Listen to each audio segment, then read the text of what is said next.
Felipe Boa Bueno. tarde. Boa tarde pra Tudo ti. bem? Tudo certo? Deixa eu dar uma boa tarde também para todo mundo que está nos acompanhando. Sexta-feira, temos muitas informações aqui no Balanço na Rede, como você disse, de Copa do Brasil ainda, de Campeonato Brasileiro. Temos uma entrevista com o técnico do Santos, o Odair Hellmann, conforme prometido ontem. E temos também uma tabela, Dai, com todos os clubes que vão disputar a Série A do Campeonato Brasileiro, para a gente poder fazer aí um comparativo. O que Grêmio e Inter vão encarar? O que Grêmio e Inter pode ter de desafio? O que Grêmio e Inter podem ter de barbada nessa competição? Daqui a pouco a gente coloca aqui. Vou mostrar depois. Antes de tudo isso, tá? Um gol do Vila Sante e um gol do Bitelo. E o resultado foi infinitamente melhor, superior do que a atuação do jogo do Grêmio de ontem. Ah, é? É, o Renato precisou improvisar, fazer a improvisação do improvisado do improviso. Ele mesmo acabou dizendo que fez uso do plano C. Por quê? Porque o Everton Galdino, que estava cotado para começar a partida, ele usou um spray daqueles que todos nós um dia já usamos pro nariz, sabe? Tá. Só que um atleta de futebol, Daiane, não pode usar aquele tipo de spray, porque tem substância que pode cair no doping. Tá? Por mais que não seja utilizado para ter uma potência no seu rendimento, é considerado doping. Sim. Porque na hora do exame, quem é que vai saber que ele usou um remédio pro nariz ou quem é que vai saber que ele usou uma substância? Não tem como provar, né? Até provar que focinho de porco não é tomado, o Everton Galdino foi retirado. Inclusive, ele vai ser multado pela diretoria, ele pediu desculpas pro grupo de jogadores do Grêmio. Pois bem, o Grêmio jogou com 3 zagueiros, uma escalação inédita, jogou sem centroavante e o Grêmio teve bastante dificuldade no primeiro tempo.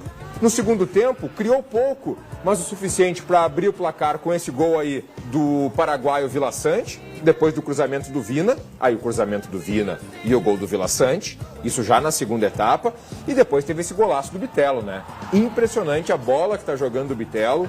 O Grêmio vai ser difícil manter esse jogador na janela de transferências do meio do ano. De fato, ele está jogando muito bem. Ele é o destaque do Grêmio no ano. E olha que o Grêmio tem grandes contratações nesta temporada. E ontem ele conseguiu mais uma vez marcar o gol da vitória. Daiane, como eu falei, muito melhor o resultado do que o desempenho, que a atuação. E, começar vencendo por 2-0. Se fosse dentro de casa, se fosse aqui na Arena, eu já diria que o Grêmio praticamente tinha encaminhado a classificação. Foi lá, num estádio que o adversário não perdia desde janeiro do ano passado. Eram 32 jogos de invencibilidade, o ABC ganha de todo mundo jogando lá em Natal e o Grêmio foi lá e conseguiu vencer por 2-0. Ah, então tá definido, Felipe? Não tá definido, mas tá muito bem encaminhada a classificação do Grêmio para a próxima fase da competição. Agora, vira a chavinha, como você falou, a estreia do Campeonato Brasileiro é domingo contra o Santos e esse jogo ele não vai ser aqui em Porto Alegre. Ele vai ser lá em Caxias do Sul, no estádio Alfredo Jaconi, já que o Grêmio ainda cumpre uma punição, né, em função de brigas das torcidas do próprio Grêmio no ano passado. Aí a gente acompanha os últimos enfrentamentos entre Grêmio e Santos, que no ano passado não teve, né? Esses enfrentamentos foram no ano que o Grêmio acabou sendo rebaixado. No ano passado não teve, o Grêmio disputou a Série B do Campeonato Brasileiro. Enfim, diversos enfrentamentos que o Grêmio vai voltar a ter esse ano, que não teve no ano passado. E alguns, é claro, eles vão ser repetidos. Mas a torcida do Grêmio vai estar presente lá no Jaconi, né? Vai estar presente, tem um critério para o sócio, né? O sócio que tem a mensalidade na Arena, ele pode ir até lá também. Enfim, o Grêmio está querendo contar com o apoio do seu torcedor. Não vai jogar aqui em Porto Alegre por uma imposição, né? Por uma punição que está cumprindo. Senão, certamente gostaria de contar também com o apoio da sua torcida. Aí estão os lances de Grêmio e Santos. Esse foi no outro ano ainda, né? No ano lá do primeiro da pandemia, que pode ver ali que o estádio... É de 21, né, Vini? Porque o estádio ali tá com os portões fechados, Tá sem torcida lá dentro, Não tem ninguém. Absolutamente ninguém. Que tempos estranhos. Que tempos estranhos, exatamente. Enfim, o Grêmio é isso, tá? Então, hoje retorna de Natal, treina amanhã, viaja para Caxias do Sul e enfrenta o Juventude no domingo. Tendência é que Soares e Carbajo, que não viajaram para o confronto da Copa do Brasil, fiquem à disposição e sejam titulares no jogo de domingo. Vamos ver o que o Renato vai decidir para esse confronto. Internacional. O Mano Menezes comandou mais uma atividade com o intuito, de preparar o time para a estreia no Campeonato Brasileiro. O jogo contra o Fortaleza já é amanhã às 6h30 da tarde na Arena Castelão. Olha só, daí Que o Inter é horário amanhã, diferente, né? 6h30 fora, lá no Ceará, e o Grêmio é 6h30 domingo aqui no estado, né, em Caxias do Sul. Na terça-feira, olha só, o Inter joga amanhã, e aí na terça o Internacional já vai enfrentar o Metropolitanos da Venezuela no Beira-Rio, aí é em casa, na estreia colorada no Beira-Rio, e é jogo válido pela segunda fase, pela segunda rodada, né, da fase de grupos da Libertadores. O Rômulo, o Gabriel Barros e o Jean Dias, que foram contratados recentemente, eles treinaram normalmente. E outro atleta que esteve em campo foi o Alan Patrick. Ele não teve uma lesão diagnosticada, ele saiu mais cedo do jogo de terça-feira e com isso ele fica à disposição do técnico Mano Menezes. Quem não viajou, Daiane? O zagueiro Gabriel Mercado e o centroavante Luiz Adriano. Os dois preservados, desgaste muscular, eles não integram a delegação, ficam aqui em Porto Alegre e devem ser aproveitados no jogo de terça-feira pela Copa Libertadores da América. Ô Felipe, uma dúvida.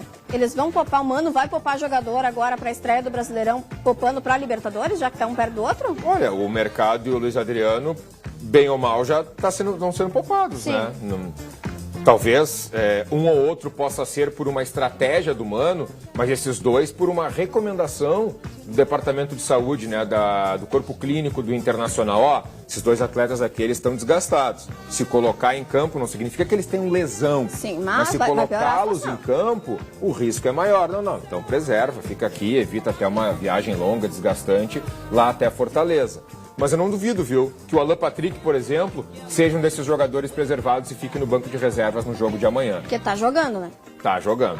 Tá jogando muito nos dois sentidos. Ele tá jogando muita bola e tá jogando muito todas as partidas do Inter, né?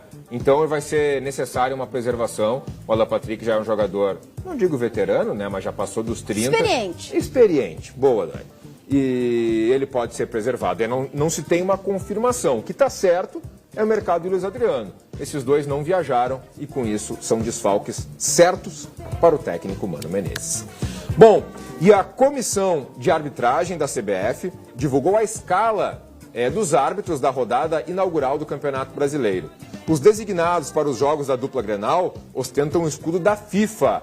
No Inter, amanhã, 6h30 da tarde, que lá já vai ser noite, na Arena Castelão, tá? Inter e Fortaleza, vai ser comandado pela Edna Batista. Ela é a principal árbitra do país e vai ser auxiliada no campo por outras duas mulheres, a Neuza Bach e Fabrini Costa. O trio é todo paulista e integra o trio todo o quadro da FIFA.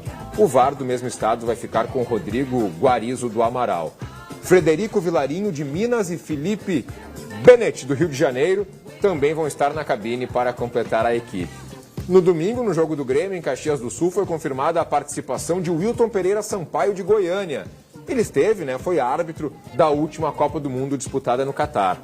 Os companheiros no campo vão ser o Bruno Rafael Pires e o Leone Carvalho Rocha. Também tem árbitro de vídeo. Todas as rodadas da Série A do Campeonato Brasileiro contam com esse recurso. Na Copa do Brasil também já tem, portanto, aí estão definidas as arbitragens para a rodada inaugural do Campeonato Brasileiro de 2023. Agora, Felipe, vamos falar de uma notícia aqui do Sul que repercutiu bastante. Tem um ex-jogador aí que voltou aqui para o estado, mas para ser técnico? Voltou. E ele volta, Dai, também para uma outra notícia, né? Porque o cara que tá dando lugar para ele, que deixou o Caxias, é o cara que foi simplesmente o vice-campeão gaúcho. Mas daí foi uma escolha dele, tá? Daí, o técnico Thiago Carvalho. Tá, ele não foi mandado embora. Não, ele recebeu uma proposta do América de Natal, que vai disputar a Série C do Campeonato Brasileiro. O Caxias disputa a Série D. E aí teve aquela negociata, num princípio ele não quis, aumentaram um pouco e ele foi. O Thiago conversou ao vivo com a gente aqui, antes das finais do Campeonato Gaúcho, um cara muito legal, muito bom de papo. E aí o Caxias precisou ir pro mercado. E aí encontrou? O Tcheco. O torcedor do Grêmio vai lembrar muito bem dele, né? Tá aí o Tcheco, ó. Ídolo do Grêmio, jogou por aqui 2007, 2008, foi vice-campeão da América, foi vice-campeão brasileiro, teve uma grande identificação com o torcedor. Foi convidado pelo Grêmio, inclusive, para fazer parte da comissão técnica, não para ser o técnico, para fazer parte da comissão técnica, mas ele estava empregado naquele momento e não quis aceitar esse desafio, e agora ele vai ser o técnico do Caxias. Ele já tem experiência, Felipe? Tem, ele está disputando alguns campeonatos já por clubes do interior do Paraná. Daí. Ele já treinou lá o Azures, ele já treinou o Cascavel, ele já passou por alguns clubes. O Tcheco é do Paraná, né? Ele mora em Curitiba, ele já passou por alguns clubes lá do interior do Paraná. E agora, sem dúvida nenhuma, vai ter um grande desafio aqui, que é tirar o Caxias da Série D e colocar o Caxias na Série A do Campeonato Brasileiro. Tá vendo que eu tô falando aqui toda hora em Série A, Série A, Série A, Série A, Série A, Série A?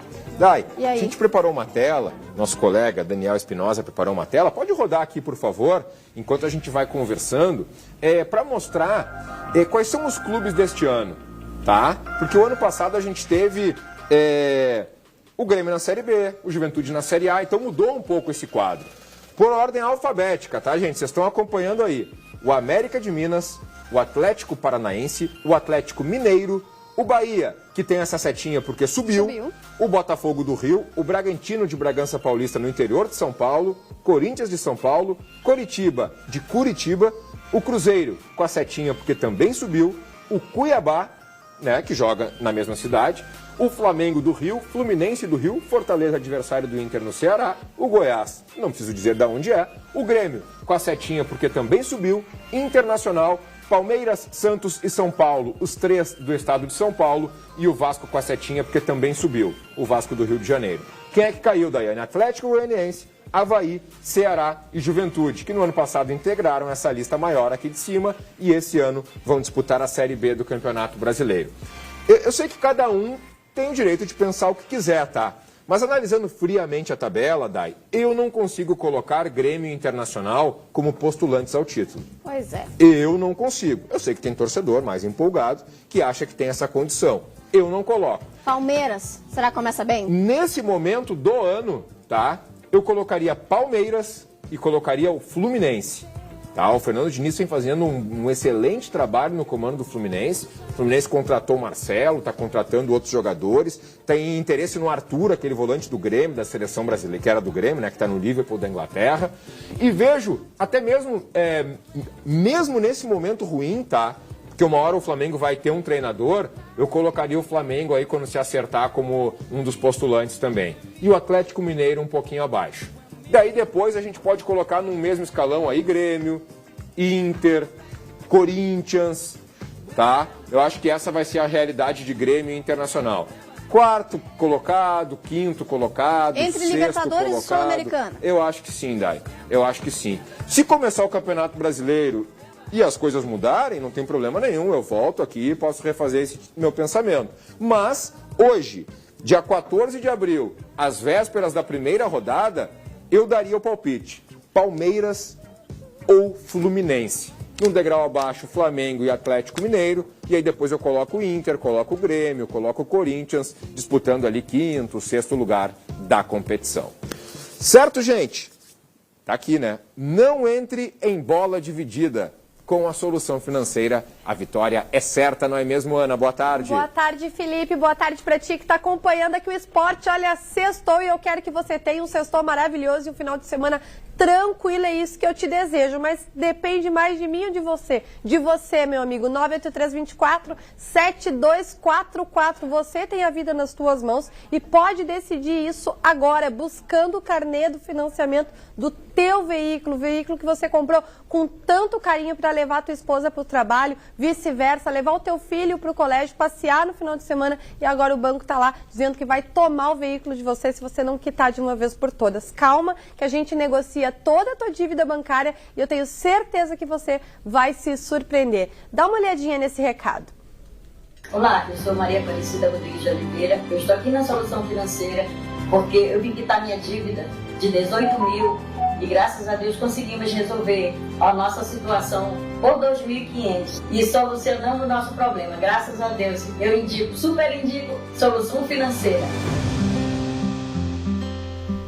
Ela está muito feliz, não é mesmo? E eu quero que você também passe o teu final de semana tranquilo, leve e solto, meu amigo. Vem correndo para a Solução Financeira Benjamin Constant 1170. Obrigado, Ana. Eu estou com o telefone aqui na tela para anotar mais uma vez o contato, que é o 98324-7244. É a Solução Financeira ganhando de goleada dos seus problemas financeiros. Ex-treinador do Internacional e natural de Santa Catarina. Muita gente acha que o Odair Helman é gaúcho, né? Mas ele é catarinense. Tem identificação, assim, com o Rio Grande do Sul, né? Isso. Ele está comandando o Santos, Daiane, nesse começo de 2023. E o time paulista é o adversário do Grêmio neste domingo pela estreia do Campeonato Brasileiro. Eu bati um papo com o Odair e a gente acompanha agora.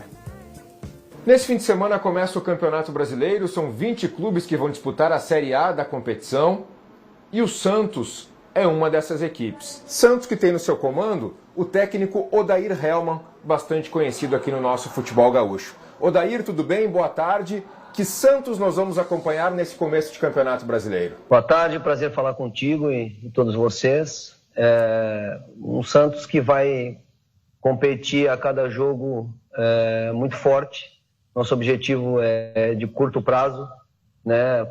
Eu sempre falo que para o bom a gente não coloca limite, mas a gente tem 3 competições e o Campeonato Brasileiro é uma delas e nós temos que fazer de cada jogo uma final para que a gente possa ter uma regularidade de resultado, claro que buscando boa performance para conseguir esses resultados e aí fazer boa campanha nas 3 competições que temos. O que mudou daquele Odair que nós conhecemos no Inter, que passou pelo Fluminense, que treinou fora do país e que agora está no Santos? Os cabelos, né? Mas estão mais brancos.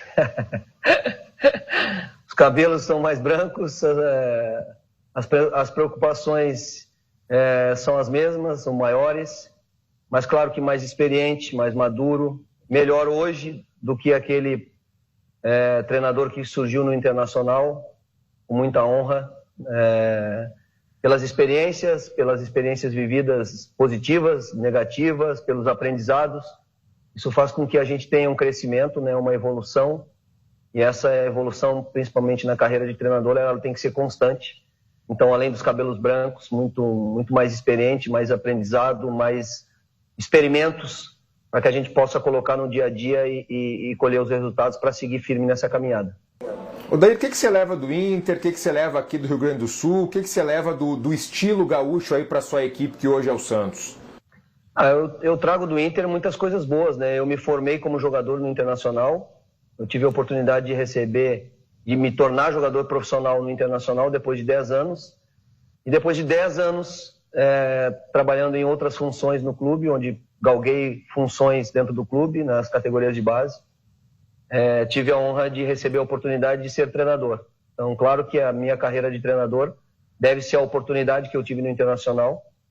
E, claro, a gente conseguiu fazer um bom trabalho, isso também faz com que a caminhada siga em frente, né?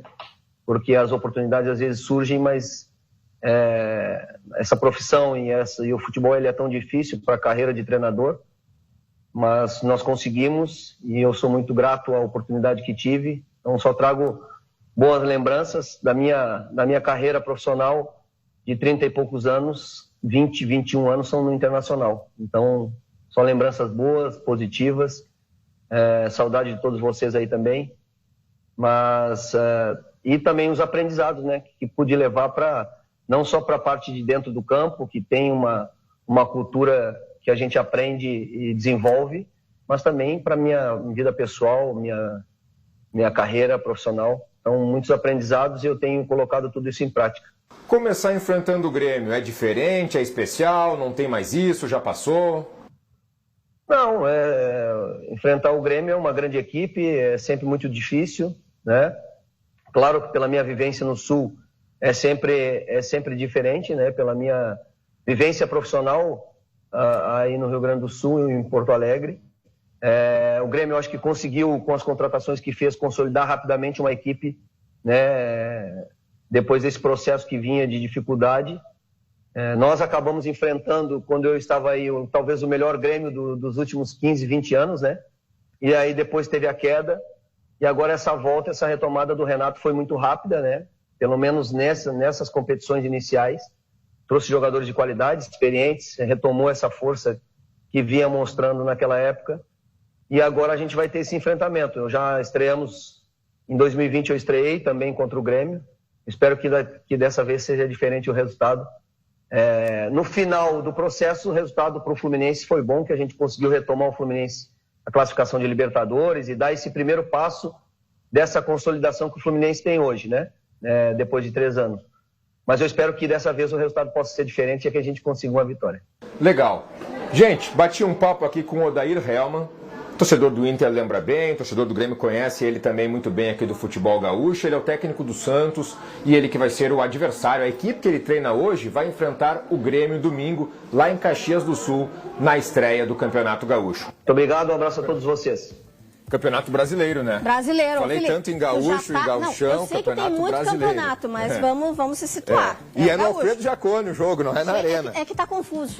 Tá confuso. Ô, Felipe, chegou Diga. mensagem aqui, ó. O técnico Odair sofreu com o Grêmio aqui no Sul. Ele mesmo disse que sofreu. Ele mesmo falou, porque ele pegou aquele Grêmio bom, né? E o Inter ali tentando um melhor lugar, rebaixado para a Série B, ele fez um bom trabalho, ele foi vice-campeão da Copa do Brasil. Fez. Tá? Ele tem um aproveitamento muito bom no comando do Internacional, Mas, ele realizou um bom trabalho. Olha aqui. outra mensagem do Oscar Carvalho. Gosto do Odair. Fez um trabalho significativo Fez? no Colorado, Tá porém certo. sem títulos. É verdade. Mas foi importante para voltar à Série A do Campeonato Brasileiro. Mas essa questão sem títulos do Odair é a mesma que o Grêmio vivia até a chegada do Renato ali naquele título da Copa do Brasil em 2016. Que todos os treinadores que passavam sofriam pelo ano anterior. Até alguém ganhar, todos eles vão ter... Olha quantos já passaram depois do Odair. E é um desafio, né? Renomados, do exterior, com cartaz, com pouco, e nenhum conseguiu ser campeão. Então não dá pra botar isso daí na conta do Odair também. Sim. Ele foi vice-campeão da Copa do Brasil, daí por pouco ele não conseguiu aquela Copa do Brasil de foi 2019 pro Internacional, Sim, antes da perdendo pro pandemia. Atlético Paranaense. A Débora mandou o seguinte, sucesso Papito. E a gente manda sucesso também, então, pra estreia do Campeonato Brasileiro, Papito né? é o apelido é o dele, Odair. né? O Papito é o apelido do Odair Hellmann. E sucesso pra todos os times que vão começar a Campeonato Brasileiro. Uma última aqui, tá, Vini? Rapidinho, e aí eu vou voltar tudo lá pro começo, pro Grêmio. Mandou um telespectador aí, né? Sim. Falar do pênalti do Kahneman. Foi pênalti ontem? Foi pênalti. Foi pênalti. Dai, não é porque a gente é gaúcho, tá? Que a gente torce pra Grêmio e pra Internacional, que a gente pode passar por cima de uma regra. Não. Tá? Existe uma regra que está estabelecida quando o jogador do time adversário cabeceia, chuta a bola, e o jogador do teu time, ele tá com o braço aberto, se a bola pegar no teu braço é pra ser marcado pênalti. E não foi pro bem do Grêmio, pro bem do torcedor do Grêmio. Mas se fosse contra Grêmio ou contra Inter, Valeria mesmo. valeria o mesmo. A gente ficaria aqui nessa hoje, puxa, mas tinha que ter sido marcado. Quer dizer, se fosse a favor, né, de Sim. Grêmio e Inter, a gente falaria. Foi contra, a gente tem que falar também, foi pênalti e não foi marcado. Felipe, até segunda-feira pra Valeu. falar dos resultados do Campeonato Brasileiro. Combinado. Bom fim de semana, pessoal.